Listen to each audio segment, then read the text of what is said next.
এই মাসেই কিন্তু রাজ্যের ছাত্রছাত্রীদের ব্যাংক অ্যাকাউন্টে ঢুকবে 10,000 টাকা। কি নথি লাগবে জেনে নিন এর জন্য। তো অবশ্যই বিস্তারিত তথ্যটা জানতে ভিডিওটা প্রথম থেকে শেষ পর্যন্ত কিন্তু আপনারা দেখতে থাকবেন। তো আপডেটস অনুযায়ী যেটা জানানো হয়েছে, বাংলা ছাত্রছাত্রীদের জন্য একাধিক প্রকল্প চালু করেছে রাজ্যের মুখ্যমন্ত্রী মমতা বন্দ্যোপাধ্যায়। রয়েছে কন্যাশ্রী, রূপশ্রী সহ একাধিক রাজ্যের সরকারি প্রকল্প। তেমনই রাজ্য সরকারের এক অভিনব উদ্যোগের নাম হলো তরুণের স্বপ্ন প্রকল্প। এর মাধ্যমে স্কুল পড়ুয়াদের এককালীন 10,000 টাকা করে কিন্তু দেওয়া হয়।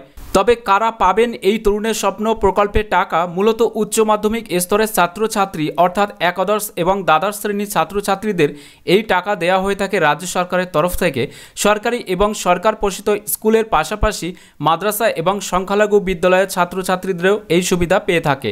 বর্তমানে সময়ের যুগের সাথে তাল মিলিয়ে ডিজিটাল শিক্ষার মাধ্যমে ছাত্রছাত্রীরা যাতে উন্নত মানের শিক্ষা গ্রহণ করতে পারে, সেই লক্ষ্যেই কিন্তু এই উদ্যোগ নেওয়া হয়। কবে ঢুকবে ব্যাংক অ্যাকাউন্টে এই 10,000 টাকা?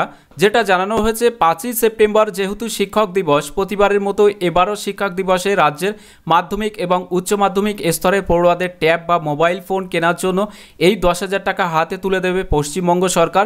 জানা যাচ্ছে শিক্ষক দিবসের দিনই বাংলার 16 লক্ষ ছাত্রছাত্রীদের অ্যাকাউন্টে টাকা ঢুকে যাবে। 2020 সালে কোভিডের সময় থেকেই শিক্ষার ডিজিটালকরণে জোর দিয়েছে রাজ্য সরকার। ডিজিটাল শিক্ষায় শিক্ষিত করতে এই উদ্যোগ নিয়েছিলেন মুখ্যমন্ত্রী মমতা বন্দ্যোপাধ্যায়। আসলে রাজ্যের পড়ুয়াদের মোবাইল এবং ট্যাবলেটের মাধ্যমে পড়াশোনার ক্ষেত্রে সমান সুযোগ করে দেওয়ার চেষ্টা করা হচ্ছে, যার মাধ্যমে অনলাইন ক্লাস এবং শিক্ষামূলক অ্যাপ ব্যবহার সুবিধা হয়ে থাকে। এই প্রকল্পে আবেদনের জন্য শিক্ষার্থীকে অবশ্যই পশ্চিমবঙ্গের বাসিন্দা ও পশ্চিমবঙ্গের সরকারি স্বীকৃত কোনো স্কুল অথবা মাদ্রাসার দ্বাদশ শ্রেণীতে পঠরত হতে হবে। এছাড়া পড়ুয়ার পারিবারিক আয় হতে হবে বছরে 2 লাখ টাকার মধ্যে। তবে কেবল মাধ্যমিক পরীক্ষায় পাশ করলেই এই টাকা মিলবে না, একাদশ শ্রেণীতে ভর্তিও কিন্তু হতে হবে, তবেই কিন্তু এই 10,000 টাকার সুবিধাটা আপনারা পাবেন।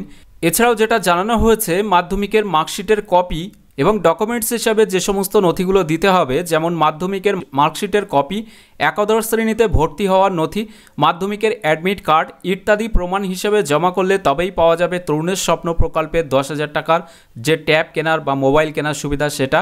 পাশাপাশি ওই টাকা দিয়ে মোবাইল বা ট্যাব কিনে অবশ্যই সেই যে রিসিপ্টটা হবে বা ক্যাশ মেমো বা রসিদ যেটা, সেটা কিন্তু বিদ্যালয়ে জমা করতে হবে ছাত্রছাত্রীদের।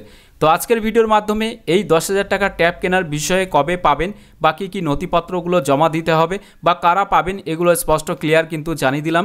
যদি ভিডিওটি ভালো লাগে তাহলে অবশ্যই একটি লাইক করে দেবেন এবং বেশি বেশি করে শেয়ার করবেন সকলের সাথে, যাতে সবাই এই বিষয়ে জানতে পারে। এছাড়াও এখনকার এই ভিডিওটি প্রথম থেকে শেষ পর্যন্ত দেখার জন্য আপনাদের সকলকে জানাই অসংখ্য ধন্যবাদ।